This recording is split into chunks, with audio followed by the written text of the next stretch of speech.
65 AD. An elderly man sits in his villa, surrounded by books he has written, students he has taught, and a lifetime of wisdom accumulated through triumph and tragedy. His name is Lucius Annaeus Seneca, philosopher, playwright, advisor to emperors, one of history's greatest Stoic minds. Outside, soldiers are approaching. They carry orders from Emperor Nero, the young man Seneca once tutored, the tyrant he tried to guide toward virtue. The orders are simple: Seneca must die. This is the story of how a Stoic philosopher, a man who spent decades writing about death, preparing for death, teaching others not to fear death, finally faced his own end. It is not a story of tragedy. It is a story of philosophy put into practice. A story of a man who lived his final hours exactly as he taught others to live, with courage, with clarity, with acceptance. Let us witness the death of Seneca. To understand Seneca's death, we must first understand his life. Born into wealth in Spain around 4 BC, Seneca came to Rome as a young man to study rhetoric and philosophy. He was brilliant, a gifted writer, a sharp thinker, an ambitious politician. But life was not easy. He suffered from severe asthma and chronic illness. He was exiled to Corsica for 8 years on false charges of adultery. He lost his father, his brother, his beloved son. Yet through all this suffering, he studied Stoicism. He read Zeno, Chrysippus, and Epictetus. He learned that external events, health, wealth, reputation, even life itself, were not truly in his control. What was in his control? His judgments, his character, his responses, his virtue. He wrote extensively about death. In his essays and letters, he returned to the theme again and again. You live as if you were destined to live forever. Your own frailty never occurs to you. You don't notice how much time has already gone by. It is not that we have a short time to live, but that we waste a lot of it. He who fears death will never do anything worthy of a living man. At age 50, Seneca was recalled from exile to become tutor to young Nero, heir to the Roman throne. When Nero became emperor at 17, Seneca became his closest advisor. For years, Seneca tried to guide the young emperor toward wisdom, justice, and mercy. And for a time, it worked. The early years of Nero's reign were marked by relative peace and good governance. But power corrupts. Nero grew paranoid, cruel, tyrannical. He murdered his own mother. He executed rivals on suspicion alone. He became the monster Seneca had tried to prevent. Seneca asked repeatedly to retire, to leave politics, to return to his studies. Nero refused.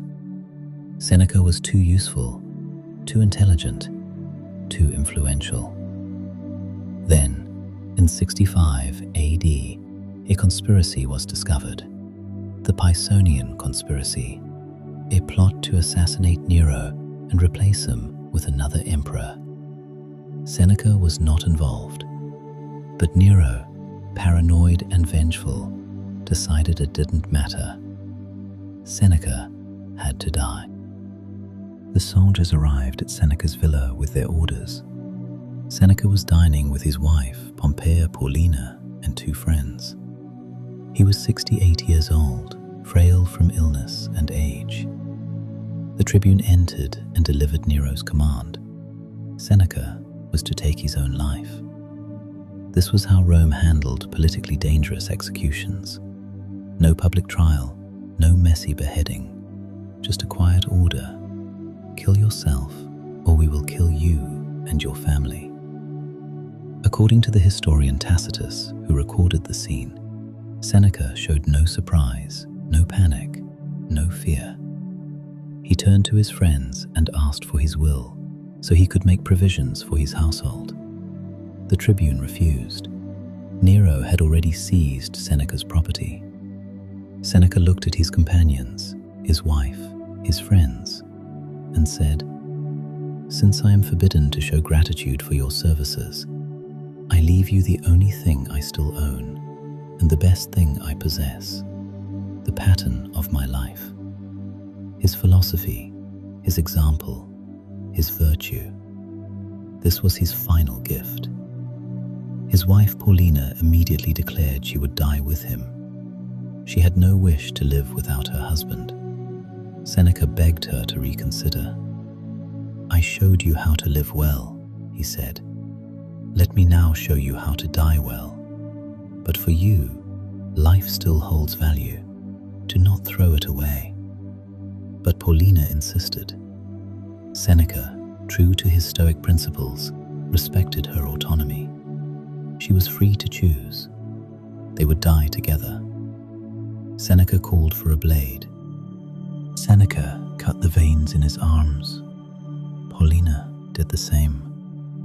But Seneca was old, his body weakened by years of illness and sparse diet. His blood flowed slowly. Death would not come quickly.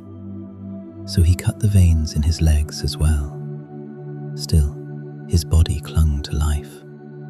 Tacitus writes that throughout this ordeal, Seneca remained calm. He continued to speak with his friends. He continued to philosophize, to teach, even as he bled. He called for secretaries and dictated thoughts, final observations on life and death, though these writings have been lost to history. His friends wept. Seneca rebuked them gently. Where are your principles of philosophy? Where is that rational resolve you have cultivated against misfortune for so many years? Was Nero's cruelty unknown to you? After murdering his mother and brother, what remains but to kill his teacher and mentor? He was reminding them, and himself, of the core Stoic teaching. External events, even death, cannot harm the virtuous soul. Only moral failure can do that, and Seneca was not failing. Meanwhile, word of Paulina's suicide attempt reached Nero. The emperor, fearing public backlash if Seneca's wife also died, ordered her saved. Soldiers rushed in, bound her wounds, and forcibly prevented her death. She lived, though she never forgave Nero, and wore her pallor and her scars as testimony to what had been done to her husband. But Seneca's death continued slowly, agonizingly. He asked to be carried to a warm bath, hoping the heat would help his blood flow faster. He used the water to make a libation to Jupiter, the liberator, a final ritual, a final prayer. Still, death delayed. Finally, he asked for hemlock, the same poison that killed Socrates 4 centuries earlier. The parallelism was deliberate. Seneca was consciously following in the footsteps of the great philosopher who died for his principles. He drank the poison. But even this failed. His body was too cold, his circulation too poor. The hemlock could not spread through his veins. At last, his physician suggested a steam bath. The heat would speed his failing circulation. Seneca was carried to the bath. The steam surrounded him. His breathing slowed. His consciousness dimmed. And finally, after hours of slow dying, Seneca passed. He had faced death exactly as he taught, with rationality, with courage, with acceptance. The Stoic philosopher's final exam, and he passed. Seneca's death was not suicide as we understand it today. It was execution. Forced self-execution, yes, but still murder at the hands of a tyrant. But how Seneca died mattered more than that he died. For decades he had written, "Let us prepare our minds as if we had come to the very end of life. Let us postpone nothing. Let us balance life's books each day." The one who puts the finishing touches on their life each day is never short of time. And in his final hours, he proved he meant it. He didn't rage against the injustice. He didn't beg for mercy. He didn't curse Nero or bemoan his fate. He simply accepted what was, because that's what Stoicism teaches. Not passive resignation, but active acceptance of what cannot be changed. He had lived 68 years, some good, some terrible. He had known exile and power, poverty and wealth, health and sickness. He had written philosophy that would outlive the Roman Empire itself, and now it was time to die, as it is for everyone eventually. You act like mortals in all that you fear, and like immortals in all that you desire, he once wrote. But Seneca did not act like he would live forever. He did not waste his final hours in denial or despair. He faced death consciously, deliberately, philosophically. This is what the Stoics meant by amor fati, love of fate. Not loving everything that happens, but loving the fact that you can choose how to respond to what happens. Nero could take Seneca's life. He could not take Seneca's dignity, his virtue, his courage. Those belonged to Seneca alone. Seneca's death teaches us something profound. Not that we should seek death or romanticize it or welcome it prematurely, but that we should prepare for it, acknowledge it, not as a distant abstraction, but as the inevitable conclusion of every life.